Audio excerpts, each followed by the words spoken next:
আমি কি মিশা কথা কইতাছি? আর বোকামি করিস না, নিজের হক বুঝছিল। মা নাই, কোনো ভাই বোন নাই, তাই ঢাকায় খালার বাসায় থাকি। বেশি বাড়াবাড়ি করলে হয়তো আমার এই বাড়িতে থাকতে দিব না, বাইর করে দিব। খালি মায়া মায়া মায়া, তোমার অতীত। মায়ার জিকির করা কবে বন্ধ করবা? আসসালামু আলাইকুম বন্ধুরা, কেমন আছো সবাই? আশা করি আল্লাহর অশেষ রহমতে ভালোই আছো। আজকে আবারও চলে এসেছি তোমাদের সামনে তোমাদের প্রিয় বদসুরত নাটকের একদম নতুন আপডেট নিয়ে। আর বিশ্বাস করো, গল্প এখন এমন এক জায়গায় পৌঁছে গেছে যেখান থেকে একবার শুরু করলে শেষ না করে থাকা সত্যি অসম্ভব। আমরা ইতিমধ্যে পৌঁছে গেছি 26 নম্বর পর্বে। আর এই পর্ব আমাদের চোখে আঙুল দিয়ে দেখিয়ে দিয়েছে বিশ্বাস ভাঙার কষ্ট কতটা গভীর আর তার পরিণতি কতটা ভয়ঙ্কর হতে পারে। জামাল, যে নিজের পরিবারকে নিঃশর্তভাবে বিশ্বাস করেছিল, আজ সে পরিবারের হাতেই প্রতারিত হয়ে পড়েছে একেবারে নিঃস্ব আর অসহায় অবস্থায়। কিন্তু বন্ধুরা, এটাই শেষ না, বরং বলা যায় আসল ঝড়টা এখন সামনে আসেনি। কারণ 27 নম্বর পর্বে গল্প নিতে যাচ্ছে এক ভয়ঙ্কর মোড়, যেখানে ভালোবাসা, প্রতিশোধ, সম্পর্ক আর সত্যই সবকিছু একসাথে বিস্ফোরণের মতো সামনে আসবে। 26 নম্বর পর্বে আমরা স্পষ্টভাবে দেখতে পেয়েছি নোমান তার আসল চেহারা দেখাতে শুরু করেছে। সে আর আগের মতো নেই। এখন সে ক্ষমতার লোভে অন্ধ, নিষ্ঠুর এবং ভয়ঙ্কর এক মানুষে পরিণত হয়েছে। নিজের ভাই জামালকেও সে রেহাই দেয়নি, বরং তাকে ফাঁদে ফেলে বন্দি করে রেখেছে শুধুমাত্র নিজের স্বার্থ আর টাকার লোভে। ভাবতে পারো, যে ভাইয়ের সাথে একসাথে বড় হয়েছে, আজ সেই ভাইয়ের জীবন নিয়েও খেলতে একটু দ্বিধা করছিল নোমান। এদিকে গল্পে বড় পরিবর্তন আসে মরিয়মের মাধ্যমে। মরিয়ম আর চুপ থেকে সবকিছু সহ্য করতে পারে না। সে একে একে সব সত্য সামনে নিয়ে আসে। আর তখনই জামালের সামনে ভেঙে পড়ে মিথ্যার পুরোতিয়াল। জামাল জানতে পারে বা কখনোই দোষী ছিল না, বরং তাকে খুব পরিকল্পিতভাবে ফাঁসানো হয়েছিল। এই সত্য জানার পর জামাল যেন ভেতর থেকে সম্পূর্ণ ভেঙে পড়ে।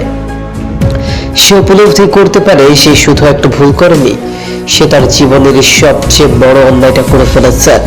একজন নির্দোষ মানুষকে কষ্ট দিয়েছে, যে মানুষটা তাকে নিঃশর্তভাবে ভালোবেসেছিল। এই অনুশোচনা তাকে ধীরে ধীরে ভেতর থেকে শেষ করে দিতে থাকে। এরপর আসে সেই কঠিন মুহূর্ত, যেখানে জামালের সামনে আর কোনো পথ খোলা থাকে না। সে শেষ ভরসা হিসেবে যোগাযোগ করে মায়ার সাথে। কিন্তু মায়া, সে আর আগের সেই নরম মনের মায়া নেই।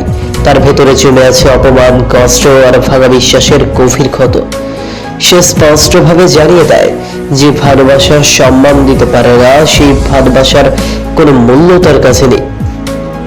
অন্যদিকে মায়ার নিজের জীবনও কম কষ্টের নয়। এতিম হওয়ার কারণে নিজের বাড়িতে এসে অবহেলার শিকার, বড় ভাবের অত্যাচার, অপমান আর কষ্টের তার প্রতিটা দিন কাটছে অসহনীয় যন্ত্রণায়। একদিকে প্রিয় মানুষের দেওয়া কষ্ট, অন্যদিকে নিজের মানুষের নিষ্ঠুর আচরণ। মায়া যেন চারদিক থেকেই ভেঙে পড়ছে, তবুও নিজের সম্মানটুকু আঁকড়ে ধরে বেঁচে আছে। এখন আসি সবচেয়ে গুরুত্বপূর্ণ অংশে।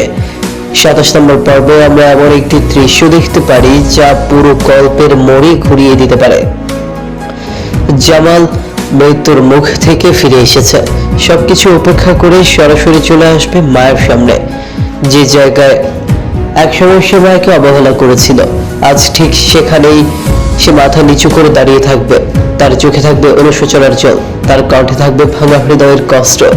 সে স্বীকার করবে মায়াকে ডিভোর্স দেওয়া ছিল তার জীবনের সবচেয়ে বড় ভুল। এই মুহূর্তটাই হতে পারে পুরো গল্পের সবচেয়ে আবেগঘন দৃশ্য। কিন্তু আসল প্রশ্ন হলো, এই কান্না, এই অনুশোচনা, এসব কি মায়ার মন গড়াতে পারবে, নাকি এবার মায়া নিজের সম্মানকেই সবচেয়ে বড় করে দেখবে? অন্যদিকে সত্য জানার পর জামাল আর নীরব থাকবে না। সে মুখোমুখি হবে সেই সব মানুষের যারা তাকে মিথ্যার অন্ধকারে ঠেলে দিয়েছিল। এখানে আমরা দেখতে পারি বড় ধরনের সংঘর্ষ, পারিবারিক দ্বন্দ্ব আর সত্যের বিস্ফোরণ। আর মরিয়ম, সে চেষ্টা করে যাচ্ছে সবকিছু ঠিক করে দেওয়ার জন্য। সে চায় ভাঙা সম্পর্ক আবার জোড়া লাগুক, কিন্তু বাস্তবতা কি এত সহজ? বন্ধুরা, এখন সবচেয়ে বড় প্রশ্ন, জামাল আর মায়াকে আবার এক হতে পারবে, নাকি অভিমান আর কষ্টই তাদের চিরদিনের জন্য আলাদা করে দিবে? আর নোমানের এই ভয়ঙ্কর খেলার শেষ কোথায়? এখন কথা বলি, 27 নম্বর পর্ব কবে আসতে পারে?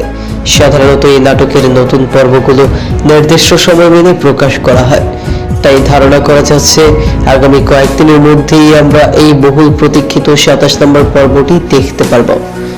আর সেই পর্বেই হয়তো মিলবে অনেক প্রশ্নের উত্তর। আবার শুরু হবে নতুন রহস্যের পথ চলা, তাই কেউ মিস না করতে চাইলে এখন থেকে প্রস্তুত থাকো। বন্ধুরা, তোমাদের কি মনে হয়, মায়াকে জামালকে ক্ষমা করবে নাকি এখানেই শেষ হয়ে যাবে এই সম্পর্ক? তোমাদের মূল্যবান মতামত অবশ্যই জানাবে। এতক্ষণ আমাদের সাথে থাকার জন্য অসংখ্য ধন্যবাদ। সবাই ভালো থেকো, সুস্থ থেকো। আল্লাহ হাফেজ।